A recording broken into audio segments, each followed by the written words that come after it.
স্বপ্ন দিয়েই দিনের শুরু, স্বপ্ন দিয়েই শেষ, তবুও স্বপ্ন নিয়ে যায় না বাঁচা, বাস্তবটাই বিষ। আমরা সবাই স্বপ্ন দেখি, কেউ জেগে জেগে দেখি, কেউ ঘুমিয়ে ঘুমিয়ে দেখি, সবাই স্বপ্ন দেখি। তো জানি না কোন স্বপ্ন কখন সত্যি হয়।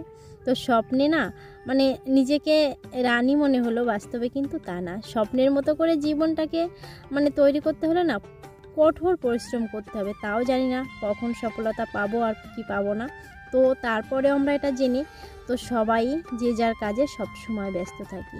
তো সকাল থেকেই শুরু হয় আমাদের জীবন যুদ্ধ, আর সারাটা দিন চলে। সূর্য ওঠার পর থেকে শুরু হয়, যারা যে কাজ করে সেই কাজে ব্যস্ত হয়ে যায়। তো আমাদের জীবনটা না অত সহজ না, সবাইকেই খুব কষ্ট করে জীবনযাপন করতে হয়। তো যাদের আর কি সুখ সমৃদ্ধি আছে তাদের কথা আলাদা।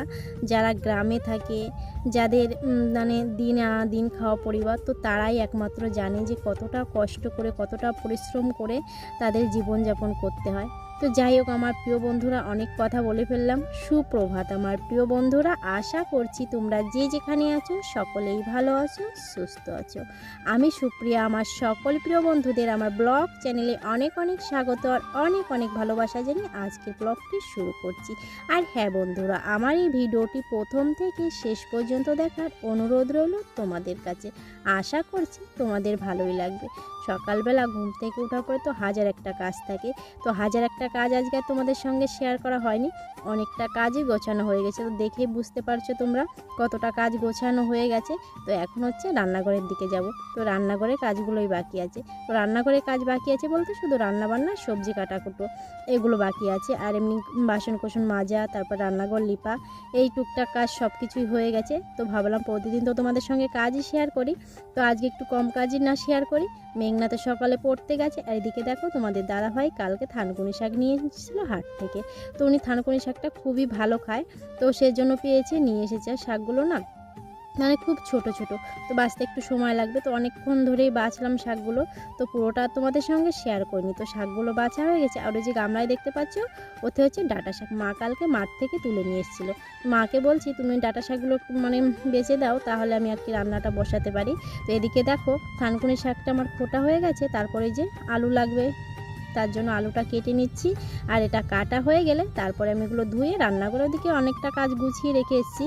তো কালকে তো অনেক রাত্রে, আমাদের হাটটা একটু রাত্রেই হয়, আর হাটের দিন আমি একটু বেলা করে রান্না করে রাখি, কারণ ওই হাট থেকে আসার পরে রান্না করলে না মেয়েরা না খেয়ে ঘুমিয়ে পড়ে। কারণ তোমাদের দাদাভাই তো সেই 9টা সাড়ে 9টার দিকে বাড়ি ফেরে, তো তখন বাজার করে আনলে রান্না করতে না অনেকটা রাত হয়ে যায়। তো সেদিন আমি আর কি বাড়িতে যাই, যা সবজি আর মাছ থাকে, মাছ থাকলে সেটা রান্না করে, না থাকলে সবজি দিয়ে নিরামিষ ডাল কিছু একটা করে নিই। তো কালকেও সেরকম কিছু একটা করেছিলাম। আর মাছগুলো না পাশের বাড়ি একটা দিদি ফ্রিজে রেখে এসেছিলাম। অত রাত্রে মাছ ভাজতে গেলে অনেকটা দেরি হয়ে যেত, তো তার জন্য আর মাছগুলো ভাজিনি। ভাজলে পাশের বাড়ি দিদি যদি ফ্রিজটা না থাকতো তাহলে তো ভেজেই রাখতে হতো। যাই হোক, অনেকটা উপকার হলো দিদির ফ্রিজটার জন্য।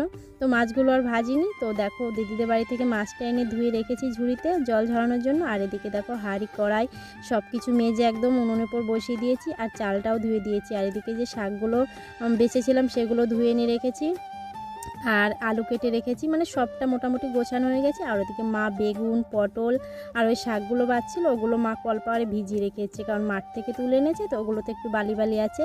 তো মা ওগুলো ভিজিয়ে রেখে আমাকে বলেছে যে ওগুলো ভিজতে লাগুক, তুমি তরকারিটা চাপিয়ে দিয়ে তারপরে ধুয়ে নেবা। আর এদিকে মা কটা বেগুন ছিল ঘরে, সেগুলো আর কি ভাজছে। আর আমি এদিকে দেখো মাছটা কড়াতে দিয়ে দিচ্ছি।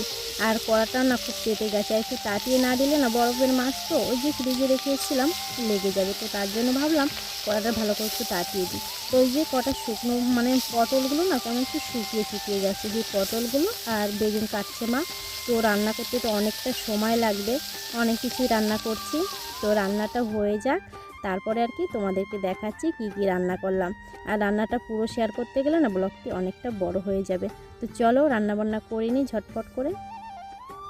এদিকে দেখো রান্না হয়ে গেছে, আর তোমাদের দাদাভাই কাজে বেরোবে, তো তার জন্য আমি টিফিনের ভাতটাও বেড়ে নিয়েছি। আর ভাত বেড়ে আর কি ঠান্ডা করতে দিয়েছি, কারণ গরম ভাত না খেতে গেলে খুবই সমস্যা হয় গরমেতে। আর এদিকে উনুনে পরে মেয়েরা মিষ্টি আলু খাবে, তো ঘরে কটা মিষ্টি আলু ছিল সেগুলোই সিদ্ধ বসিয়ে দিয়েছি। আর এদিকে দেখো এই যে থানকুনি শাকের তরকারি, পটল বেগুন ভাজা, আর ওই যে শাক ভাজা। তো এই পটল বেগুনগুলো না অনেক মানে আগের হাটে এনেছিল, সেগুলো একটু কেমন কেমন হয়ে গেছে, তো মা সবগুলো আর কি কেটে দিলাম, ভেজে নিয়েছি।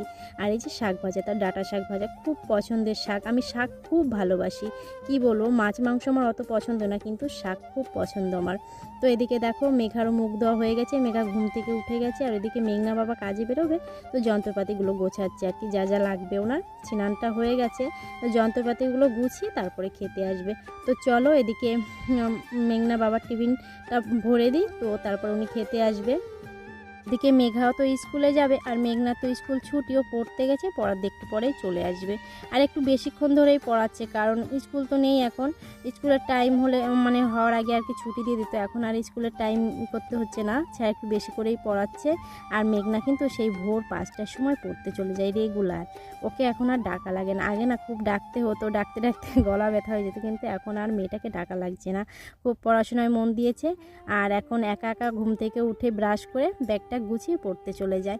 মেয়েরা বড় হয়ে গেছে তো মায়ের কষ্ট বোঝে এখন। আর এদিকে দেখো মেঘাকে স্নান করিয়ে খাইয়ে তারপরে স্কুলের ড্রেসটা পরিয়ে দিয়েছি, আর এখন জুতোটা পরানো বাকি আছে। তো একটা পায়ে জুতো পরানো হয়ে গেছে, আর একটা পায়ে পরিয়ে দিচ্ছি। তো সকালটা না আমার খুব ব্যস্ততার মধ্যে দিয়ে কাটে, কারণ সকালবেলায় যত আর কি ঝামেলা, মেয়েরা স্কুলে যাবে। এখন তো মেঘনা যাচ্ছে না, মেঘা যায়, মেঘাকে রেডি করতে হয়, ওকে খাওয়াতে হয়, মেঘনা বাবা কাজে বেরোয়। আর 8টার মধ্যে সকালে রান্না আমার কমপ্লিট করতে হয়, না হলে কিন্তু হয় না। ওই জন্য সকালবেলা কাজগুলো তোমাদের সঙ্গে বেশিরভাগ শেয়ার করা হয় না, কারণ খুব তাড়াহুড়োর মধ্যে পড়ি। আর ভিডিওটা করতে গেলে ক্যামেরা ঠিকঠাক করতে হবে, তো এর খুব ঝামেলা হয়ে যায়, সেজন্য সকালে কাজগুলো তোমাদের সঙ্গে বেশিরভাগ শেয়ার করা হয় না। তো যাই হোক, সকালে কাজবাজ অর্ধেকটা হয়ে গেছে। এখন রান্নাঘরে সেই তোমাদের দাদাভাই খেয়েছে, মেঘাকে খাইয়েছি, থালা বাসনগুলো ধোয়া হয়নি, রান্নাঘরটা লিপা হয়নি এখনও। মেঘাকে স্কুলে পাঠিয়ে দিয়ে রান্নাঘরটা লিপে তারপর থালা বাসনগুলো ধুয়ে চান করে পুজো দিয়ে তারপর আমি ভাত খাবো। আর মেঘনা এখনও তো এসে আর কি জিরাচ্ছে, এখনও খেতে যায়নি, ওকেও খাইয়ে দেবো আমি স্নানটা সেরে এসে। আর এদিকে দেখো মেঘার না মুখে একটা আঁচিল হয়েছে, তো তার জন্য হোমিওপ্যাথি ডাক্তার দেখাচ্ছি। আর ওকে না অ্যালোপ্যাথিক দেখাই না, হোমিওপ্যাথি দেখাই। তো ওর জন্য যে ওষুধটা খাইয়ে দিলাম, ড্রপ দিয়েছে একটা। ওই যে মুখের কাছে নাকের কাছে একটা আঁচিল হয়েছে, জানি না কবে ঠিক হবে। আগে ছোট ছিল, দিন যাচ্ছে বড় হচ্ছে। তো তোমরা যদি কেউ কিছু জানো ওতে কিছু জড়িপুটি লাগালে কমে, তো আমাকে প্লিজ একটু বলো কমেন্টের মাধ্যমে, তাহলে আমি সেটা করব। মেয়েটার আঁচিলটা না দিন যাচ্ছে আর বড় হচ্ছে। তো দেখো মেঘা রেডি হয়ে গেছে, আর মেঘার টিফিন করে দিয়েছি, ব্যাগটাও গুছিয়ে দিয়েছি, মা দিতে যাবে। আর স্কুল তো বেশি দূরে না, তো 5 মিনিটের মতো লাগবে। তো মেঘাকে রেডি করে দিলাম, মেঘা রেডি হয়ে এখন স্কুলে যাচ্ছে। আর এখন ঠাম্মির সঙ্গে যাবে মেঘা স্কুলে। মেঘনা একটু জিরিয়ে নিই, তারপরে ওকে নিয়ে চান ধান করে পুজো দিয়ে ভাত খেয়ে নেব।